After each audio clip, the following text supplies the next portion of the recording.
Christmas Eve, 2023. I'm gripping the wheel of my beat-up Honda Civic like it's the only thing tethering me to reality, rolling past the manicured lawns of Lakewood, Ohio.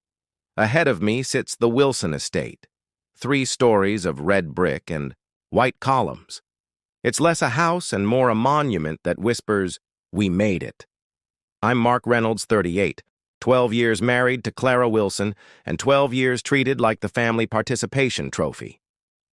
Tonight is the traditional gauntlet, the Wilson family Christmas. Cheerful lights outside, sharpened smiles inside. Patricia opens the door before I knock. Red dress, pearls, perfect smile that stops just short of her eyes. "Mark, darling." "Air kiss, air kiss. They're in the sitting room." Of course it's a sitting room. Living room is far too pedestrian for a dynasty. I pass the 12-foot tree that looks borrowed from Rockefeller Center and step into the arena. Richard Wilson stands by the fire with a whiskey, wearing that expression that says he's appraising a disappointing stock. Julian and Marcus flank him like well-dressed bookends. Clara sits on the leather couch in an emerald dress that could stop traffic. For half a second, I remember why I married her. Then she speaks. "Mark, you made it.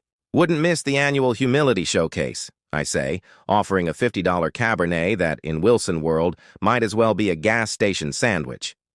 Richard clears his throat, the way rich men do before they think they're about to drop wisdom. "At least you're consistent, Mark." Shot one, smile, nod, sit. See, the Wilsons don't just think they're better than me, they know it. Richard built a real estate empire. Patricia perfected the backhanded compliment.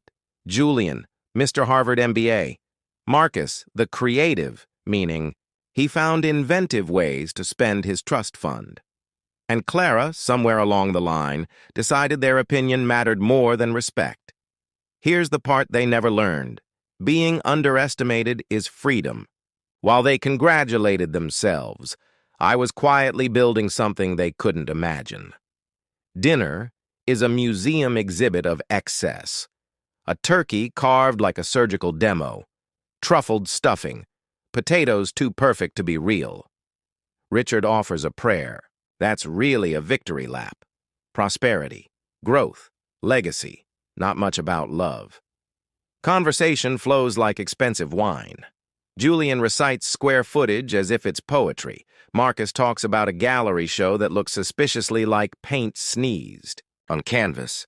Patricia lists charity galas that cost more than most people's annual salary. I sit, I chew, I breathe. Then Clara stands. Glass lifted. Emerald dress sparkling under the chandelier. For a beat, I think she'll toast family. She doesn't. "I've made a decision about my inheritance," she says. "Mark won't be receiving any portion of it. A lazy husband doesn't deserve it." Silence. The kind that comes right after a bomb detonates. I cut another piece of turkey. Chew, sip, breathe.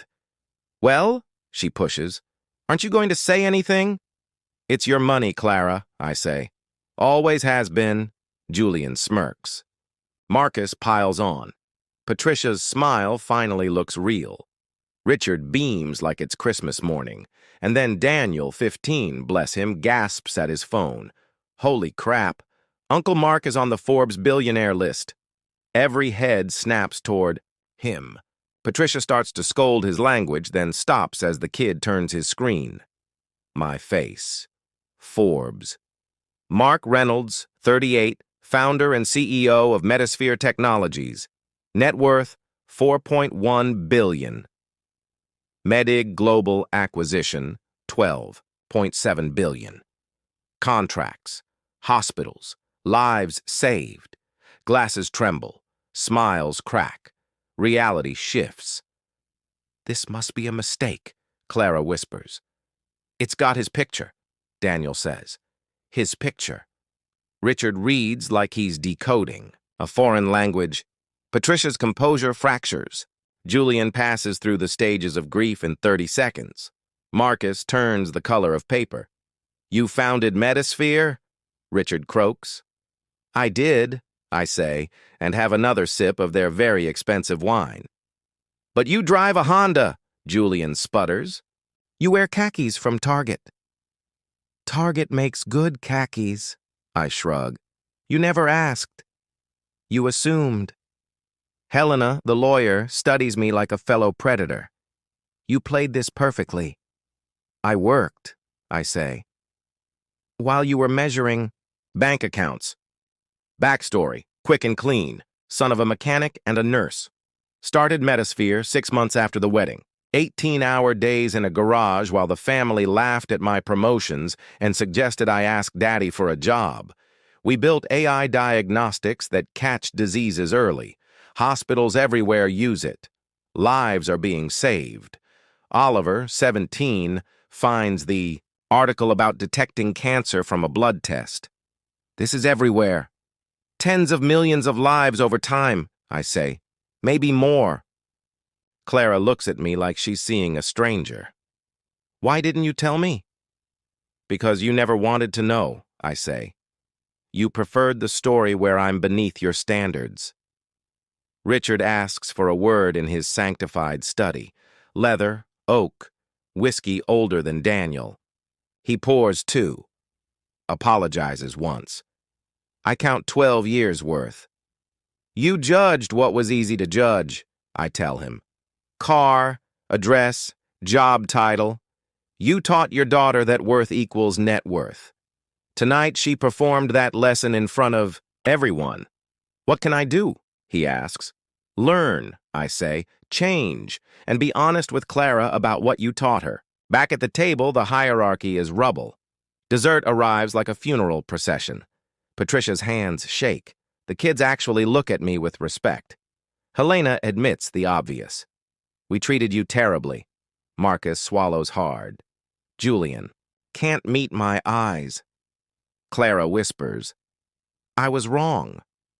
You were, I say, not because you didn't know about Metasphere, but because you never tried to know your husband.